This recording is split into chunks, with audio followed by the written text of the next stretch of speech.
Hey, you wanna watch a video about Godzilla 98 and Shin Godzilla? Sure. A few moments later.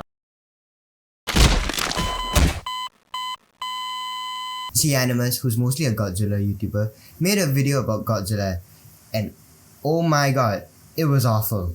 So we're reacting to his video. Why Godzilla 98 emotionally damages Shin Goji. In his first few forms, Shin Godzilla has this fixed, wide-eyed stare that tells us nothing, really. To be fair, this does take from reality, given the first few forms are based on the frilled shark, which looks like this. But as I've already pointed out, 98 also has a fixed face, and still manages to express himself. Shin is so bad at articulating itself that any kind of emotional state he might be in must be garnered from his body language alone. The blood falling out of his gills should indicate suffering. But other than that, it's a guessing game. Shin Godzilla doesn't really tell you what to feel, but it lets you really think about things. It's why Shin's eyes are emotionless, but if you think about it, how painful it would be to live in the ocean, to come on land in such a short amount of time, suddenly to stand on two legs just after a few minutes. The contrast between its emotionless eyes and what it's going through makes it more agonizing for Shin. This ambiguity of his emotional state only becomes worse in his fourth form. In this one shot, he is terrifying and horrific. But it doesn't take long to realise that he's still an emotionless lump who doesn't react to even the most extreme stimuli.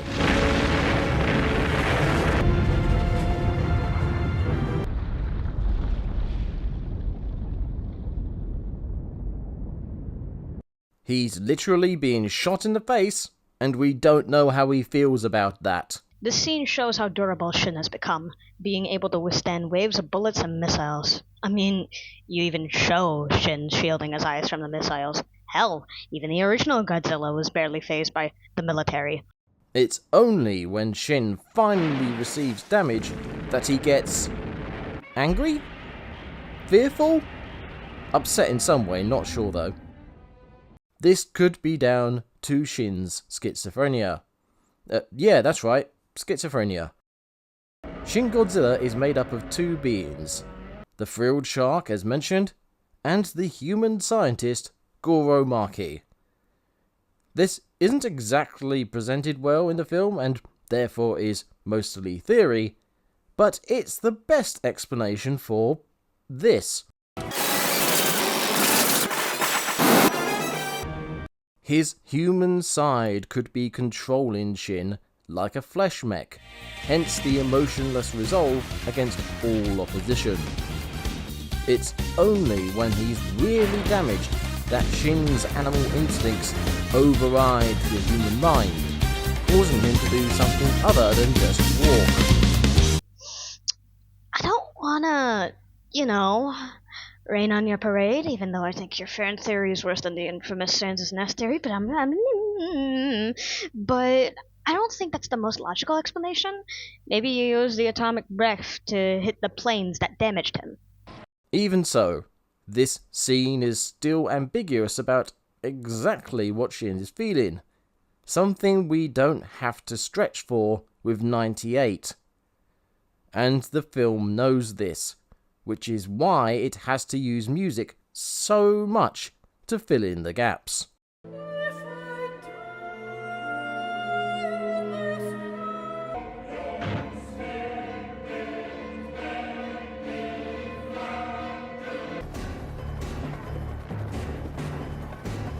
This, ladies and gentlemen, is bad faith.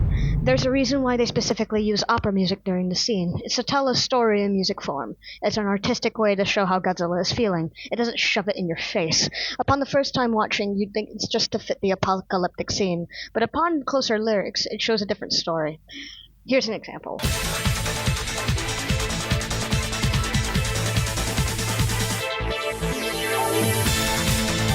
Ryuki's final form theme, Revolution, only plays when Ryuki changes into Ryuki Survive. Though having an exciting upbeat tune, it delves further into Shinji's inner mind with lyrics such as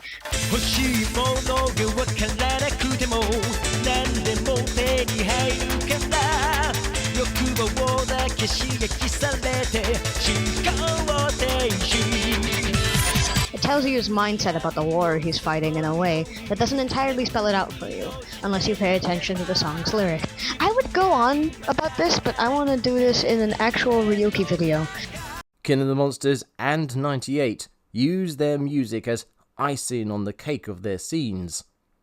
98 even knows when not to use its music. 2 decades later, and Shin doesn't appear to have taken on that lesson.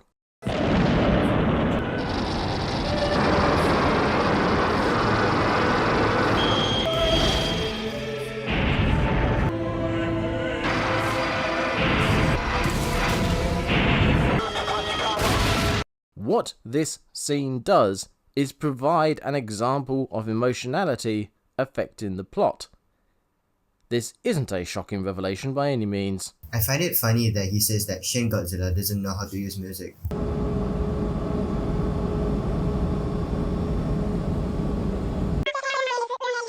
The reason they use Who Will Know at this time is to show how god-awful it is to use the atomic breath. How Shin splits his mouth wide open, and from smoke to fire to a concentrated beam that cuts buildings cleanly spews right out of its mouth. It's why the music complements the spectacle of the scene. Shin doesn't have a sense of self-preservation at all, so he walks right into hails of bullets and missiles.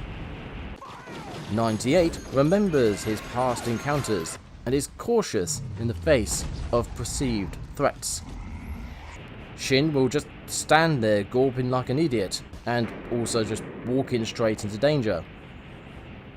98 uses his intelligence and cunning to both sneak attack and counter-attack his enemies.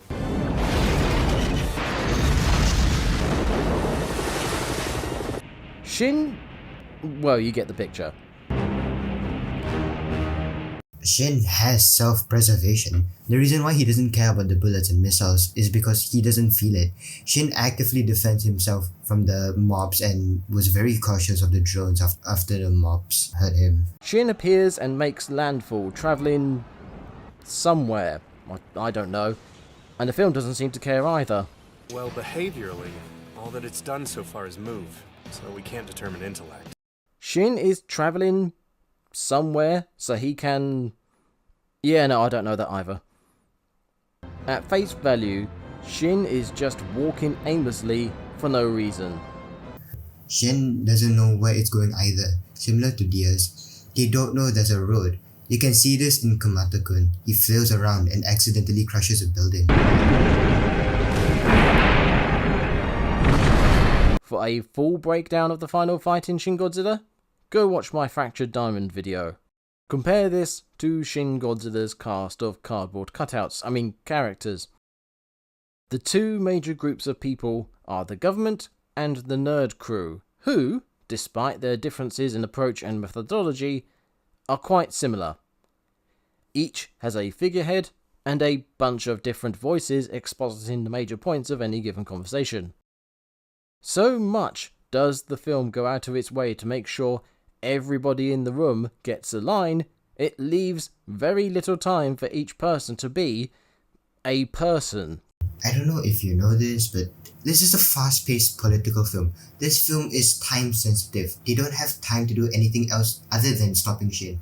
It's where all the drama sets in. You can't call your mom if you need to stop a radioactive dinosaur in 15 days. The Prime Minister is quite the emotional lad, and focuses on public opinion quite a lot.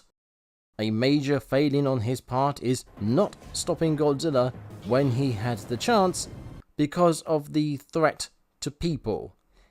2 people, to be exact.